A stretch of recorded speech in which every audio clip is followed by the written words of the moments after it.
Imagine this, a brand new bakery opens in your neighborhood. They haven't sold a single croissant yet, but someone offers to buy the entire shop for £1,000,000. Sounds crazy, right?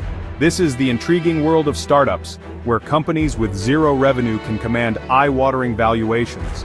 But how does this work, and what makes investors bet big on businesses yet to turn a profit? The answer lies in potential. Unlike traditional businesses valued on past performance, startups are all about the future. Investors are betting on their potential to disrupt industries, capture massive markets, and generate exponential returns down the line. Think of it like investing in a talented baker with a revolutionary croissant recipe. They may not have sold any yet, but the potential for success is enormous. If profit isn't the driving force, what are investors looking at? Several factors contribute to a startup's valuation, and revenue is just one piece of the puzzle. Imagine you're evaluating that bakery again. Would you only consider the current sales, or would you also factor in the baker's experience, the uniqueness of their recipe, and the growing demand for artisanal pastries? Investors think similarly when assessing startups. They delve deeper, examining the team's expertise, the innovation behind the product or service, the size of the target market, and the potential for scalability. This holistic approach helps determine whether a startup, despite having no current profits, has the ingredients for future success. Putting an exact number on a startup's worth is both an art and a science. Investors use various methods, each with its own set of advantages and limitations. Let's break down a few key approaches. Market comparison. Imagine comparing the potential of our new bakery to other successful bakeries in thriving neighborhoods. Similarly, this method compares the startup to similar companies in the same industry, considering factors like revenue, user base, or funding rounds. Scorecard valuation.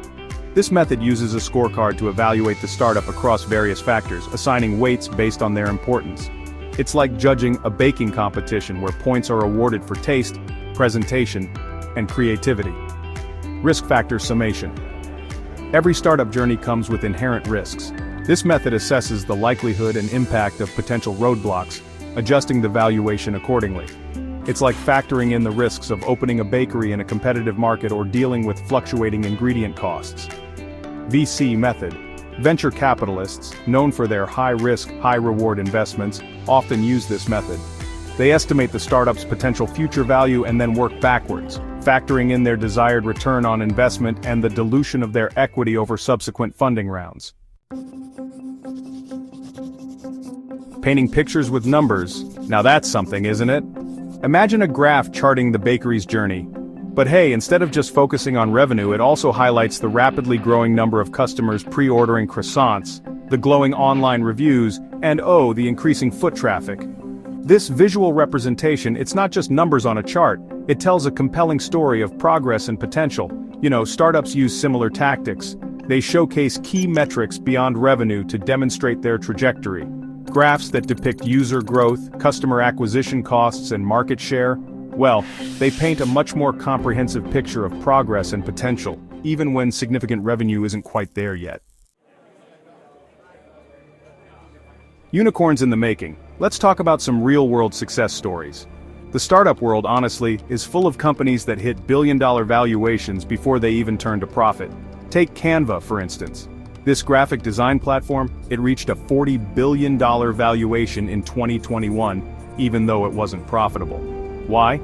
Investors saw its potential to democratize design, its rapidly growing user base, and its ability to disrupt the traditional graphic design industry.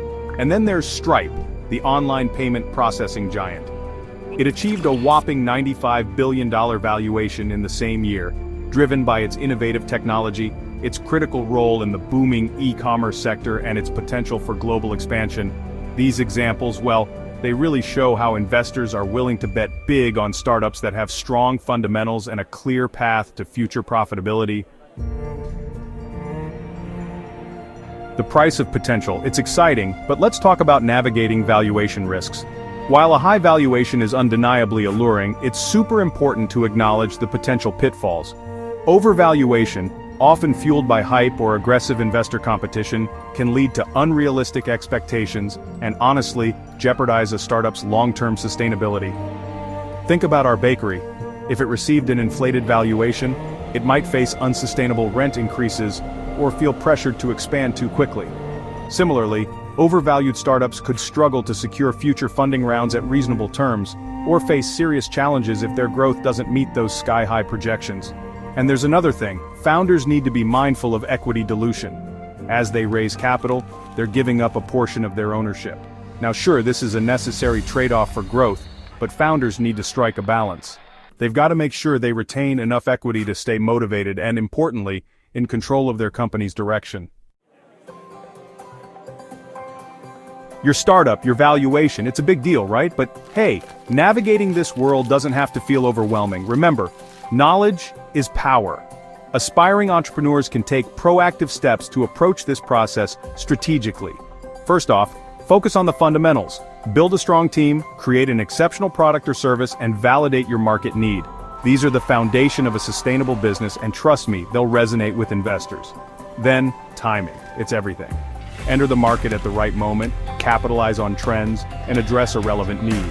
Staying agile and adapting to the ever-changing market landscape, that can make all the difference. Next, traction speaks volumes. Show the viability of your business model through early traction.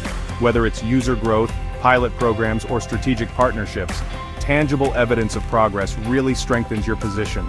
And finally, seek expert guidance. Surround yourself with experienced mentors, advisors, and investors who can guide you through the complexities of valuation, funding, and growth. Their expertise, it can be absolutely invaluable as you navigate the exciting but challenging world of startups.